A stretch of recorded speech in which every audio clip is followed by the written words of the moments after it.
అన్న నమస్తే అన్న. నమస్తే అన్న. ఈసారి ఉమెన్స్ వరల్డ్ కప్ జరగబోతుంది తొందరలో, అది ఇండియాలో జరగబోతుంది. ఎలా చూడవాలి అన్న? మన అంటే నన్ను అడిగితే పాస్ట్ ఒక 8 ఇయర్స్ కానీ ఒక లేదనుకో ఒక 10 ఇయర్స్ నుంచైనా కానీ మన ఇండియాలో అత్యధిక వ్యూవర్షిప్ వచ్చే స్పోర్ట్ కూడా మన క్రికెటే. అందులో బాగా భారీ అంచనా పెరుగుతుంది మన గర్ల్స్ క్రికెట్ కూడా.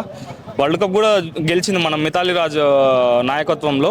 అప్పటి నుంచి ఇంకా మన గర్ల్స్ టీమ్కి సపోర్ట్ చేయడం కానీ ఇప్పుడు గర్ల్స్ ఐపీఎల్ రావడం కూడా జరిగింది. దానికి స్పాన్సర్షిప్స్ రావడము, వ్యూవర్షిప్స్ రావడము, ఓ పెద్ద పెద్ద వేదికలు ఆడి గర్ల్స్ని కూడా ఎంకరేజ్ చేసి మన బీసీఐ ముందుకు పంపించింది. కాబట్టి మనం చూసుకుంటే మంచి ఫ్యూచర్ అయితే ఉందన్న మన గర్ల్స్ క్రికెట్కి కూడా. ఓకే, రేపు జరగబోయే ఈ girls world cup women's world cup cricket మ్యాచ్కి పాకిస్తాను నేను రానంటూ ముందుగానే స్టేట్మెంట్ ఇచ్చేసింది. ఎలా చూడాలి దీన్ని? వాళ్ళు వస్తే ఏంది, రాకపోతే ఏందన్న. మనము మన ఛాంపియన్స్ ట్రోఫీ కూడా మన ఇండియా వాళ్ళు అక్కడికి రావాలి, రాకపోతే మేము ఛాంపియన్స్ ట్రోఫీ కండక్ట్ చేయము అది ఇది అనేసి వాళ్ళు మాట్లాడినారు. ఎవరు వాళ్ళు పీసీబీ వాళ్ళు. అయితే ఒకటి ఐసీసీ టోర్నమెంట్ కండక్ట్ చేసే వాళ్ళు, ఐసీసీ వాళ్ళు ఒకటి చెప్పింది, మీరు ఆడినా ఆడకపోయినా న్యూట్రల్ వెన్యూస్ కండక్ట్ చేస్తాం, అక్కడికి వచ్చి ఆడితేనే సరిపోయింది, లేదనుకో మీ ఇష్టం, అవసరం ఏం లేదు, మీరు కూడా మీరు ఆడకపోయేదే మాకు కావాలి. ఎందుకంటే ఇప్పుడు ఇండియా ఆడితే వాళ్ళకి స్పాన్సర్షిప్స్ ఎక్కువ వస్తాయి, వ్యూవర్షిప్స్ ఎక్కువ వస్తాయి.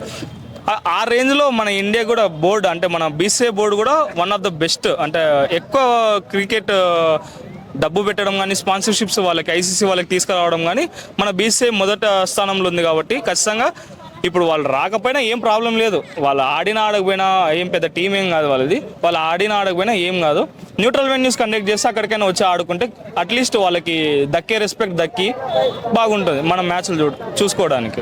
ఇప్పుడు నాకు డైలాగ్ గుర్తొచ్చిందన్న, ప్రభాస్ బుజ్జిగాడి సినిమాలో పెప్పర్ లారీ వెళ్ళి స్కూటర్ని గుర్తు ఎలా ఉంటుందో తెలుసా అనే డైలాగ్ గుర్తుంది. ఇక్కడ ఏమన్నా ఉపయోగపడుచుకోవచ్చు డైలాగ్? కరెక్టే కదనా. మనది టిప్పర్ లారీ కంటే ఘోరమైనది మనది. ఎందుకంటే ఆ రేంజ్లో క్రికెట్ మన ఇండియా ప్రొడ్యూస్ చేసి బయటికి పంపిస్తున్నది. అంటే మన ప్లేయర్స్ని, అది ఉమెన్స్లో కానీ జెంట్స్లో కానీ అండర్ 19 నుంచి చూసుకుంటే కూడా మన క్రికెట్ రేంజ్ అనేది వేరే లెవెల్.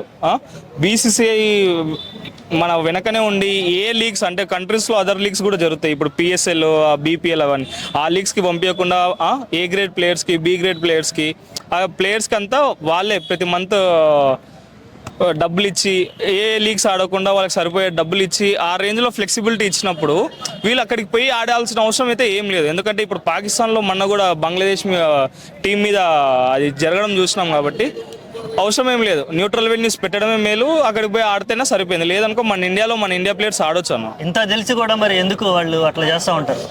చాదస్తాం అన్నది మొదటి నుంచి ఉండేది. ఎందుకంటే ఇప్పుడు వాళ్ళు ఏమనుకున్నారంటే ఛాంపియన్స్ ట్రోఫీ కూడా ఇది కామెడీ. ఛాంపియన్స్ ట్రోఫీ గెలిచినప్పుడు కూడా వాళ్ళు మన ఇండియా వాళ్ళు వైట్ జాకెట్స్ వేసుకుంటారు కదా. ఇక్కడ ఛాంపియన్స్ ట్రోఫీ 2025 పాకిస్తాన్ ఫ్లాగ్ ఉంటుంది. అరే మనం కప్పు గెలిచకపోయినా ఇండియా వాళ్ళు మనది వేసుకున్నారా అనే రేంజ్ సాదస్తం వాళ్ళకు ఉన్నప్పుడు మనం ఏం మార్చలేము. వాళ్ళ ఆనందం వాళ్ళకి వదిలిపెట్టాలా, మనదేమో మనం చూసుకోవాలా. చూడు మరి వాళ్ళకి ఏ రేంజ్లో ఆనందము ఫ్లాగ్ వేసుకున్నారా అనేసి అది. ఓకే అన్న, థ్యాంక్స్ సో మచ్.